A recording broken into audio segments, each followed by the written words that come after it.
Hey YouTube, I wanted to do a video about familiars because they are so very important to us. Not to all witches, of course. Some witches don't have a familiar. They are more than capable of doing their magic by themselves.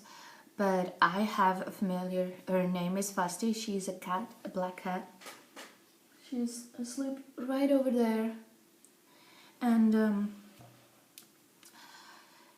there are witches who don't have a cat familiar. Dogs can be familiars too, and maybe a rat or a bird.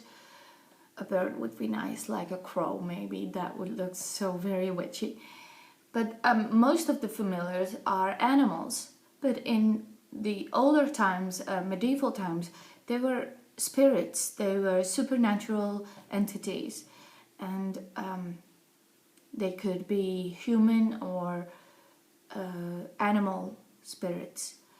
And they were described as clearly defined and three-dimensional and colorful and moving around like regular people and animals. So they looked exactly like us.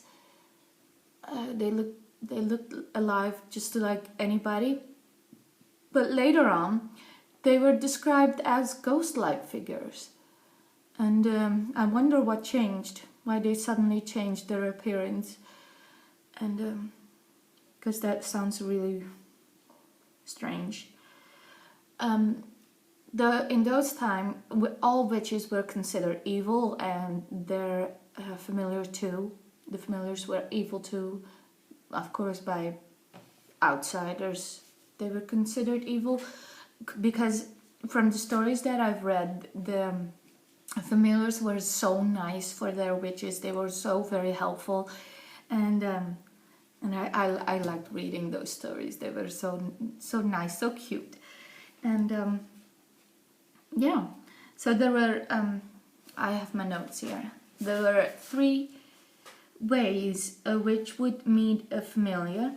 And the first one was spontaneous, and that sounds so funny to me because you were just doing your thing, maybe cooking or, I don't know, going to bed. And there's actually a story of someone who was just about to go to bed, and suddenly her familiar appeared to her. And that was a witch called Joan Prentice. And it was in 1589. And of course, witches were considered evil. But there was also a woman named Anne Jeffreys in 1645, and she was called a cunning woman, and a cunning woman was also a witch.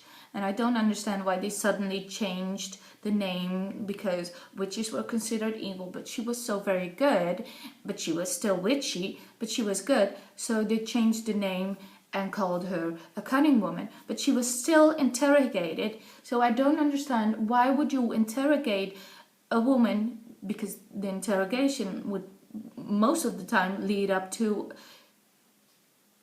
hanging the witch or burning the witch. So why would you do that to a very good woman? Anyway, she told her interrogators that she was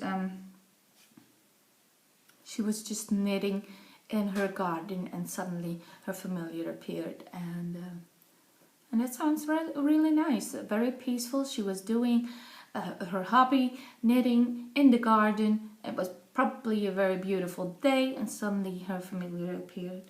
And yeah, that sounds nice. When a familiar appeared in their human form, they were mostly like fairies and elves and trolls, and they were very attached to their witch. They were very close to their witch, and even if they were apart, it would be very painful for them, and that sounds. I can understand that, because Fasti was was away from me for 6 months. There was construction work down the road, and she got scared and she ran off, and it took me 6 months to find her, and I had to do some magic to find her again. And I made an oil, a black oil, and it's sticky. And I walked around my house, and I put my finger in it, and I left little dots all around the house, so she could come back from any kind of direction, and she would be pulled back to me. And I'm so very thankful that I got her back, because it was a very painful period for me, and there was lots and lots of crying. So yeah. Oh, the second way how they received the familiar was when they would have been given to them like a sort of like present. And there was this witch in 1667 called Margaret Lay in Liverpool, and she received her familiar when her mother died. And I really hope that a familiar was able to help her during that difficult time, because Fasti is very helpful when I had a rough day or when I'm crying about something, and she comes to me and she purrs and wants me to pet her, and it's very calming. And I'm sure her familiar was also trying to help her, because that's what familiars do. They are our little helpers. There was also a cunning woman, and she received her familiar in a little bit of a dark way. So when cunning women were considered good, this sounds a little bit weird. Her name was Joan Willimot from Leicestershire. I hope I pronounced that right.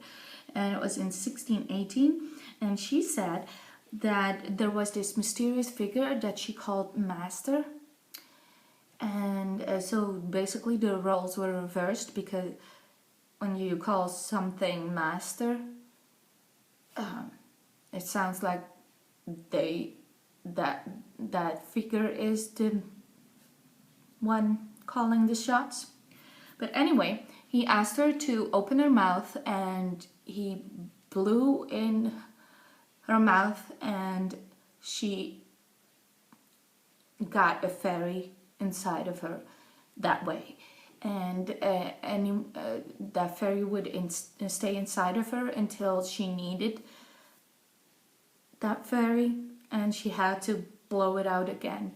And that's such a weird way of keeping your familiar like inside of you. That's strange to me. It sounds very strange to me. And the fairy would come out and would form into the shape of a woman, and that's how they lived together. The familiar would help the witch when in difficult times, like when there was a death in the family, or when someone had lost their job and needed to find another job, or when there was hunger, there was no food, and the familiar would come and find a magical way out of that situation.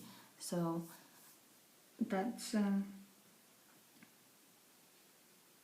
nice, and they worked together for weeks, but sometimes even decades. So it was sometimes the familiar would also leave the witch. It wasn't a lifetime. Sometimes it was, sometimes it wasn't, and I really hope Fasti could live forever with me. But there was also an Essex witch, Joan Cunny, and she claimed that she would kneel down in a circle and pray to Satan.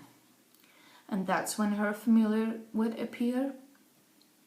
Most witches don't believe in Satan, or at least the devil. Sometimes there are two different entities. Satan, Lucifer, then the devil. But there was also a cunning woman, and she conjured her familiar by reading books. So she would read a book, and if it was a magical book, I can understand that the familiar would come to her when she was reading a magical book, because familiars are drawn to witches, who do magical things. So yeah. The third way, and this is a funny story. The third way was unwanted, when a familiar came to a witch unwanted. And there was this witch, and her name was Elizabeth Chandler, and she didn't want her familiars. She got two. The poor woman got two familiars, and their names were Beelzebub and Trilubub. And she had no control over them, and she wanted them gone, and she prayed and prayed. And I seriously hope that they left her alone, because it must have been so frustrating for her to have two familiars running around, and she couldn't control them. And yeah. It must have been so funny to see, not for her, but yeah, okay. So that was my video on the familiars, and I hope you liked it, and I'll see you in the next video.